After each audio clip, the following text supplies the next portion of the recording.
The deed was stiff in Arthur Bishop's saddlebag, smelling of ink, in the Salt Lake City clerk's office where he'd paid $1,200 in gold coin for it. That was everything. Every cent he'd saved over 10 years of breaking horses for other men, of eating dust on cattle drives from Texas to Montana, of sleeping on ground so hard it felt like it was trying to steal the warmth from his bones. The paper promised him 320 acres under the Homestead Act, a plot in the far corner of Utah Territory called Scorpion Creek. The previous owner, a man named Chin, had filed the claim but failed to make final proof. The land had reverted and gone to auction. Arthur had been the only bidder. He'd imagined it for a month as he rode south. A small, sturdy cabin, a creek that ran year-round, enough flat pasture for a dozen head of cattle and a horse or two, a place to stop moving, a place to finally belong to the land instead of just passing over it. But as he crested the last rise, the sight that met him was not the abandoned hope he'd pictured. The cabin was there, a solid-looking structure of cottonwood logs, but smoke curled from its stone chimney. A small, meticulously tended vegetable garden thrived beside it, fenced with woven willow branches. And near the creek, 3 women were washing clothes, their dark trousers and simple tunics a stark contrast to the red rock and sagebrush. They looked up as his horse, a big black gelding named Shadow, nickered a greeting.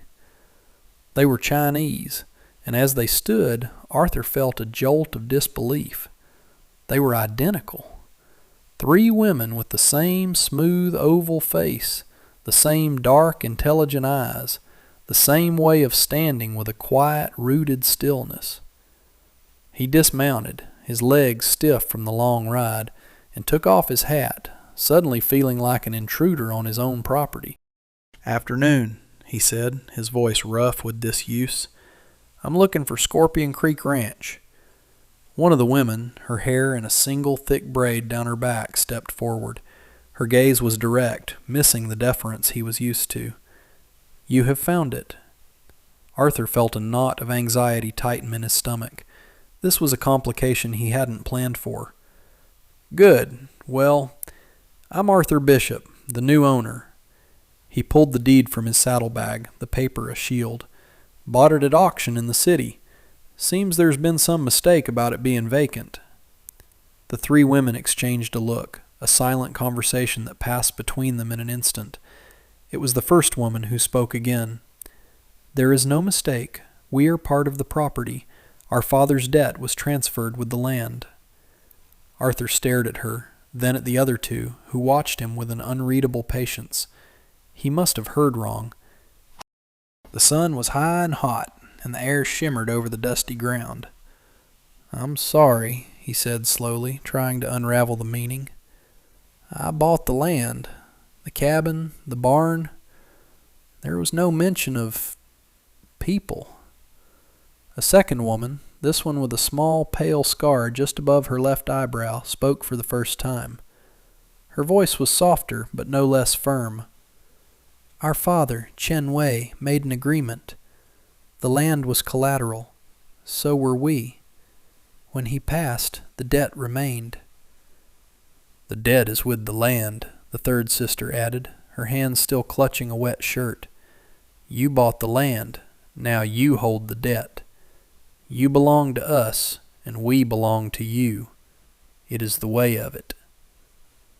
Arthur Bishop stood in the yard of his new life, the deed in his hand, feeling as flimsy as a dead leaf.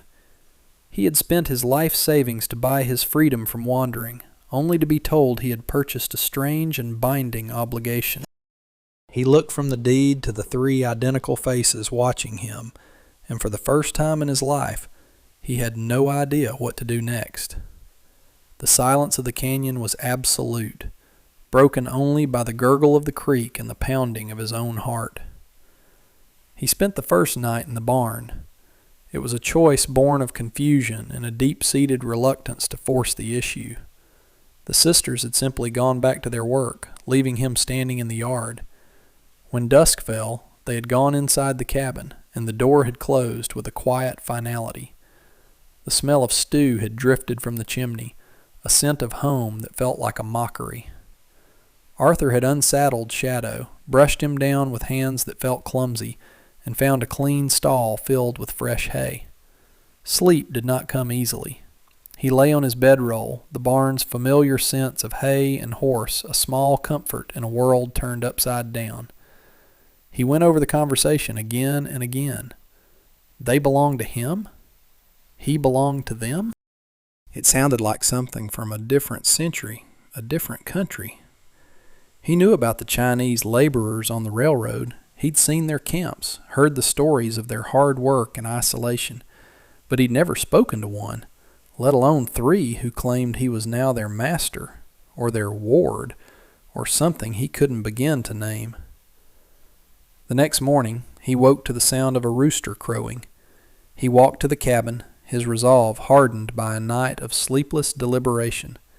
He was the owner. The law was on his side. He knocked on the heavy wooden door. The sister with the scar opened it. She held a clay bowl of what looked like oatmeal. She didn't seem surprised to see him.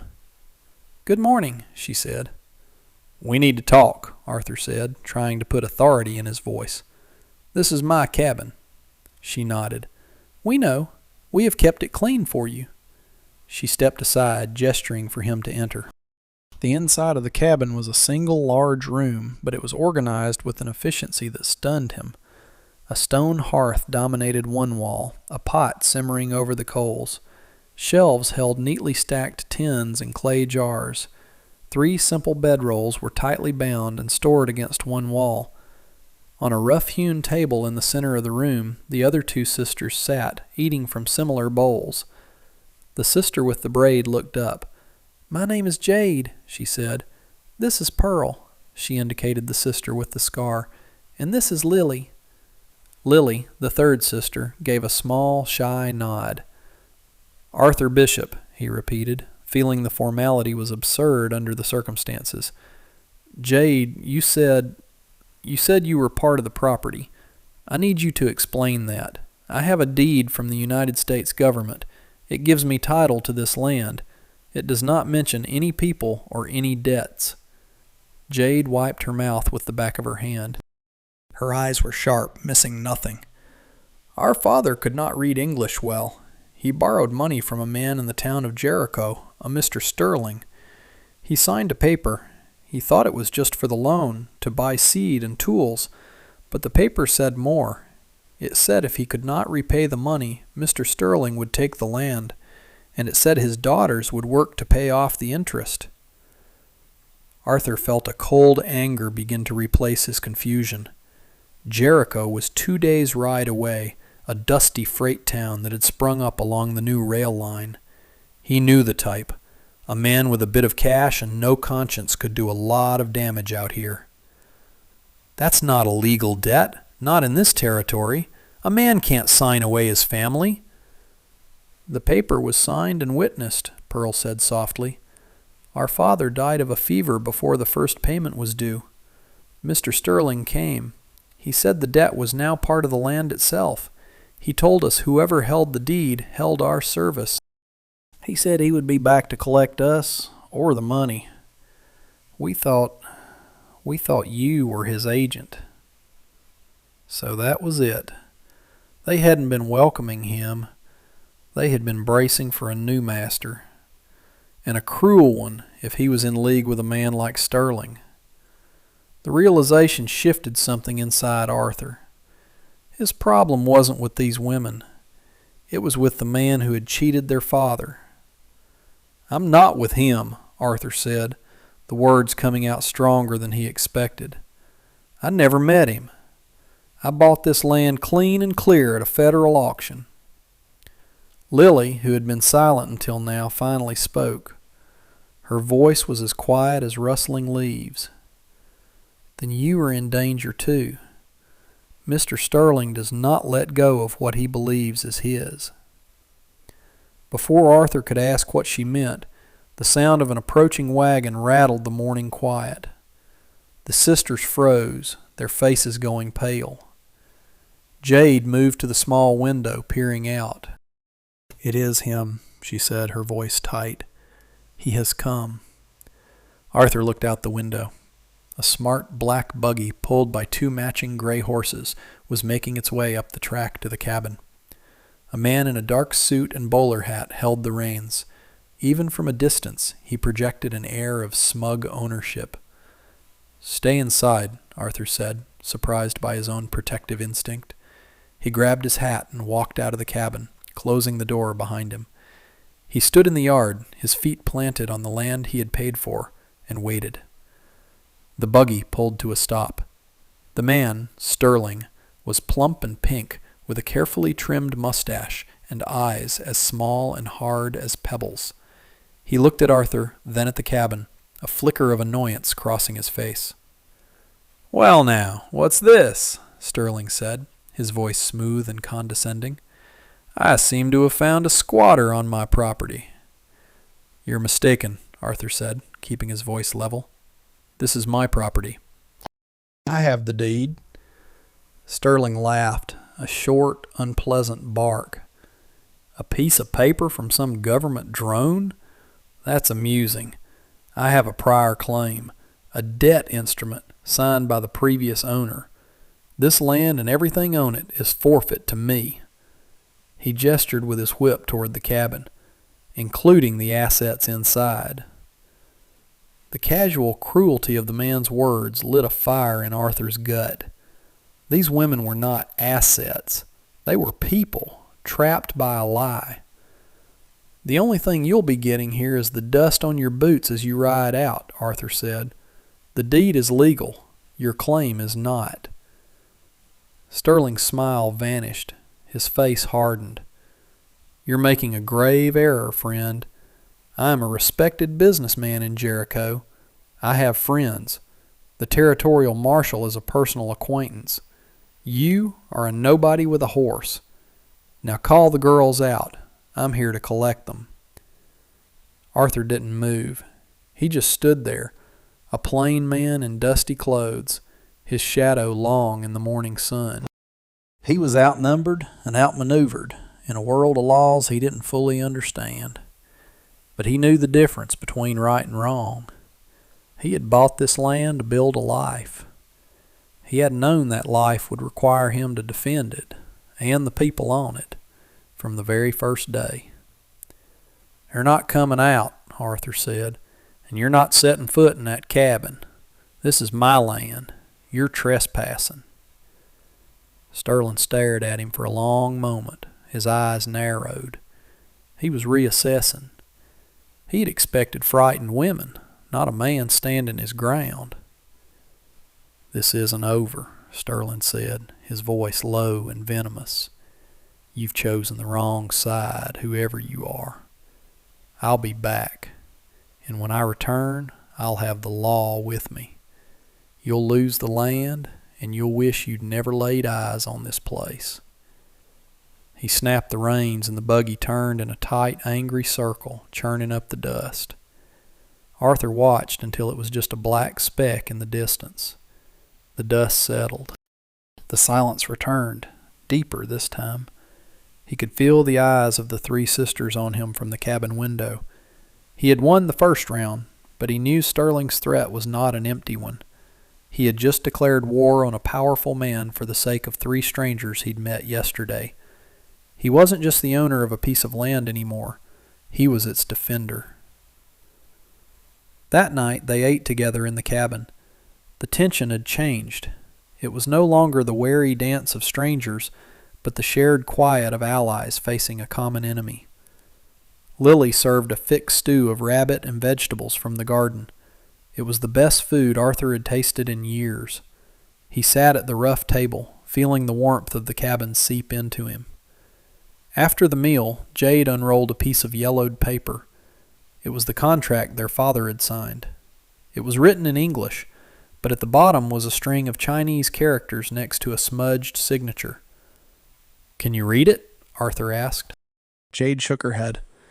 "Only the characters. They say our father's name. He could write his name, but he could not read the English words. He trusted Mr. Sterling." Arthur took the document. The language was dense and legalistic, clearly drawn up by a lawyer. It spoke of loans and interest rates that were criminal. And there, in the fine print, was the clause, "In the event of default or the demise of the debtor, the debt shall convey with the property title and the service of his 3 daughters, named herein as Jade, Pearl, and Lily, shall be rendered unto the creditor until such time as the principal and all accrued interest are paid in full."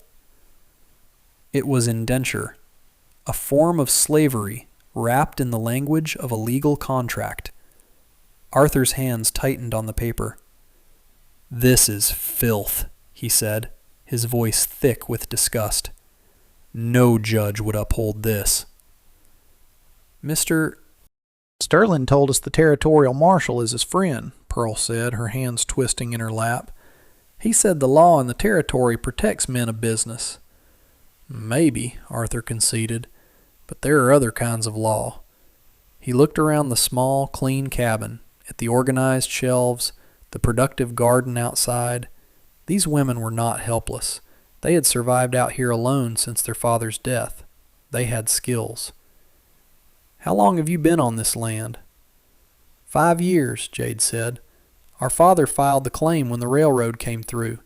He worked on the line, saved every dollar, and wanted a place for us, away from the camps." "You've worked this land for 5 years, Arthur said, a thought beginning to form. "Under the Homestead Act, that matters. That's proving up. Your father may have failed to file the final papers, but you haven't. You've been here. You've improved the land." He tapped the deed he'd laid on the table. "I hold this now. But maybe we can argue that the original claim was never truly abandoned, that you, his family, continued it." It was a long shot, a legal argument he was ill-equipped to make, but it was better than nothing. It was a story to tell a judge, a story that might be more compelling than Sterling's predatory contract. For the first time, a flicker of hope entered the room. In the days that followed, a new routine settled over Scorpion Creek. Arthur worked from sunup to sundown, repairing the dilapidated barn roof, mending fences, clearing rocks from a new patch of ground he hoped to turn into pasture. The sisters worked alongside him, their quiet competence a constant surprise. Lily, it turned out, knew every wild herb in the canyon, using them for cooking and for medicine. She treated a nasty gash on Arthur's arm with a poultice of yarrow that stopped the bleeding and kept it clean. Pearl had a way with animals. She gentled the half-wild chickens, and even his weary horse Shadow seemed to stand calmer under her touch. Jade was the strategist. She saw the big picture. It was her idea to divert a small channel from the creek to irrigate the garden more effectively. She and Arthur spent 2 days lining the channel with flat stones, their hands often brushing as they worked. A current would pass between them, unspoken and surprising. Arthur found himself watching her, the way her brow furrowed in concentration, the quick intelligence in her eyes. He was watching all of them. He learned to tell them apart, not by their faces, but by their presence. Lily moved with a quiet grace, her hands always busy. Pearl was the most watchful, her stillness a form of deep listening to the world around her. And Jade was the anchor, her strength and resolve the core of their small family. He had come seeking solitude, but he was discovering a kind of partnership he'd never known. He wasn't just building a ranch. They were building it together. One evening, as they sat outside watching the stars blanket the canyon, Arthur found himself speaking of his own past. He told them of the endless cattle drives, the loneliness of a life spent on the move, the dream of a piece of land to call his own. "You wanted to be alone?" Pearl asked softly. Arthur considered the question. "I thought I did," he admitted. "I think I was just tired of belonging to no one and nowhere. I figured being alone was the price of having my own place." "No one should be alone," Lily said, her voice firm. "It is not the way." A comfortable silence fell. It was in these moments that Arthur felt the bond between them deepening. It wasn't just about the shared thread of Sterling anymore. It was about shared work, shared meals, shared silence under a vast desert sky. He had bought a piece of land, but he had found a home. The peace was shattered 2 weeks later. A boy on a tired pony rode into the yard, carrying a message from the telegraph office in Jericho. It was addressed to Arthur Bishop. It was a legal notice. Sterling had filed a claim against him for unlawful occupation of property and for harboring his absconded debtors. A hearing was set before the territorial magistrate in Jericho in 1 week's time. The threat was no longer a man in a buggy. It was the law. It was a piece of paper that could take everything. Jade read the notice over his shoulder. He is doing what he promised. We'll fight it, Arthur said, his jaw set. We'll go to Jericho. I'll hire a lawyer. We'll show the judge your father's contract and tell him how long you've worked this land. You have money for a lawyer? Pearl asked, her practical question cutting through his bravado. Arthur's heart sank. He didn't. He had his horse, his saddle, and a few dollars left over for supplies. Not nearly enough to hire a lawyer to fight a man like Sterling. We do not need a lawyer, Jade said, her voice ringing with a sudden fierce energy. Arthur turned to look at her. In her hands she held the tattered contract their father had signed. We have this. This is his weapon, and we will use it against him. She pointed to the bottom of the page, to the smudged signature next to the column of Chinese characters. This is my father's name, but this, she traced the English signature, Wei Chen, is not his hand. He could not write the English letters. He only made a mark. Someone else wrote this name. Arthur stared at the signature. It was written in a neat, confident cursive. It didn't look like the shaky hand of a man unfamiliar with the alphabet. A forgery, Arthur breathed. Yes, Jade said, and look here. She pointed to the witness signature at the bottom. John P. Davison. I remember that day. There was no other man there. Only our father and Mr. Sterling.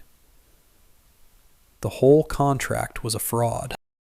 A complete fabrication built on a kernel of truth. Sterling hadn't just cheated their father. He had committed a crime. This changes things, Arthur said, a slow, dangerous anger building in him.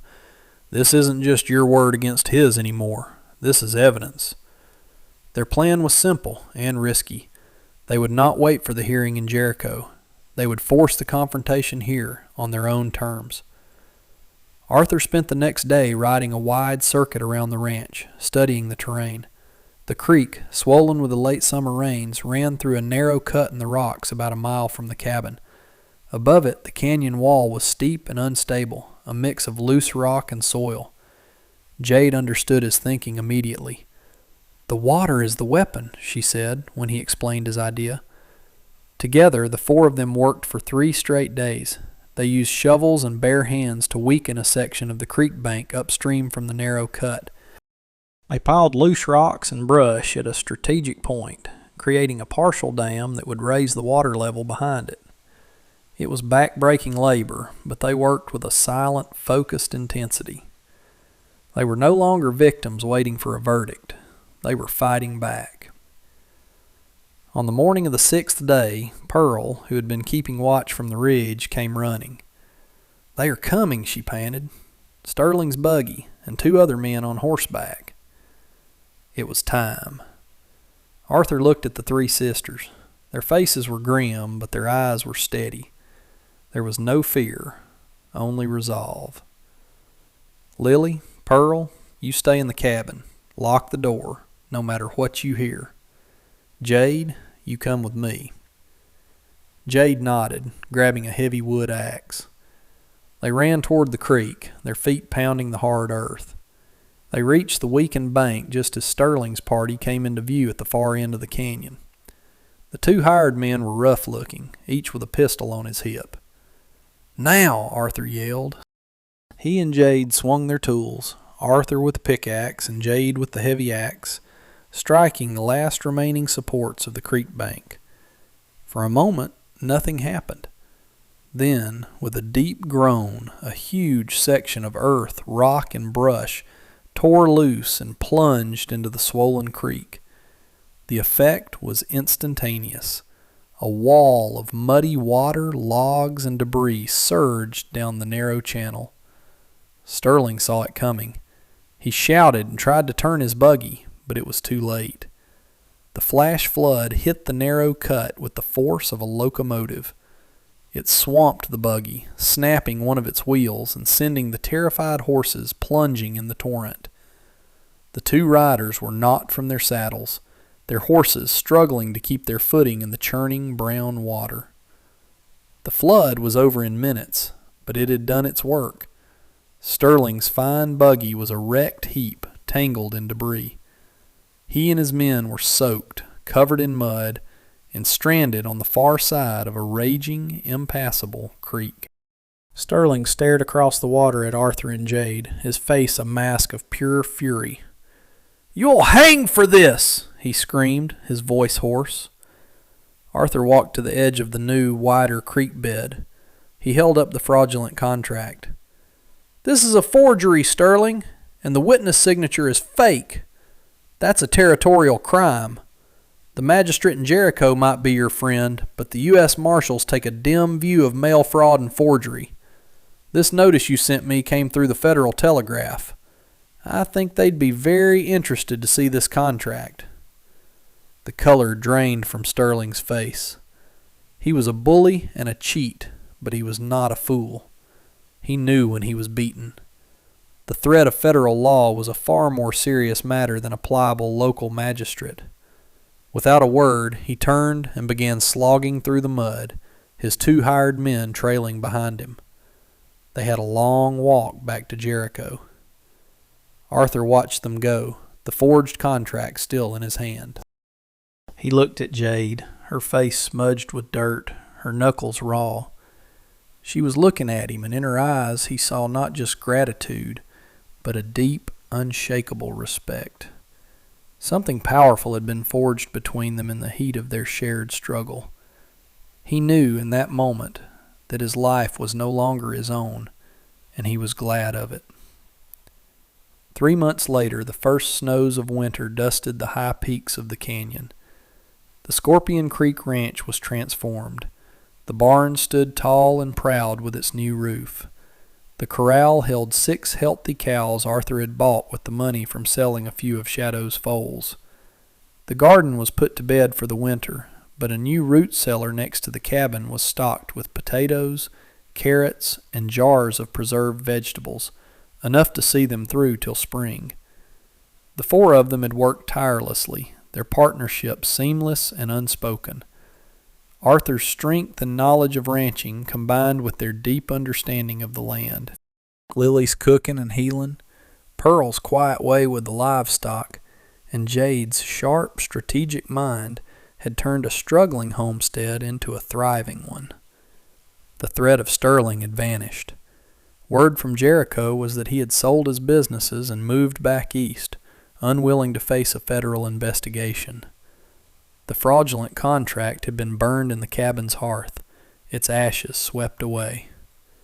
The deed to the ranch, clear and undisputed, was kept in a small wooden box Arthur had built. One evening, as they sat around the fire, a comfortable quiet filled the room. Arthur looked at the 3 women who had become the center of his world. He had come here seeking a piece of land, a place to be alone. Instead, he had found a family. "I want to say something," he began, his voice feeling too loud in the stillness. The 3 of them looked at him. "When I came here, I thought I was buying a piece of ground. I was wrong. This place, it wasn't empty. It was already a home." "You made it that." He took a deep breath. "I know there's no law for this. No piece of paper a judge would sign. But in my heart, I belong to this place, and I belong to you, all of you. If you'll have me, I want to be your husband, not as a master, but as a partner, to build this life together, all of us. Jade, Pearl, and Lily looked at each other.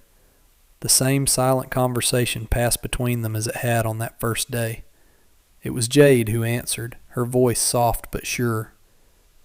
When we first saw you, we thought you were another man who had come to own us. We were wrong. You are a man who came to stand with us. Pearl spoke next. We have been a family of 3 for a long time. We are stronger as 4. Finally, Lily smiled, a rare, brilliant expression that lit up her face. It is the way. We belong to you, and you belong to us. There was no preacher, no ceremony witnessed by others. Their vows were the shared work of their hands, the quiet understanding in their eyes, the simple truth of their life together. Arthur Bishop had come to the frontier to claim a piece of land. He ended up with a home, a future, and a love more vast and unconventional than any he could have ever imagined. A partnership of 4 hearts beating as one in the quiet solitude of the canyon. And that brings us to the end of this one. If you stayed with me all the way through, thank you. Stories like this one only get told because folks like you sit down and listen. If you liked what you heard, go ahead and hit that like button. And if you want more stories from the old frontier, subscribe so you don't miss the next one. Until then, take care of yourself, and thanks again for being here.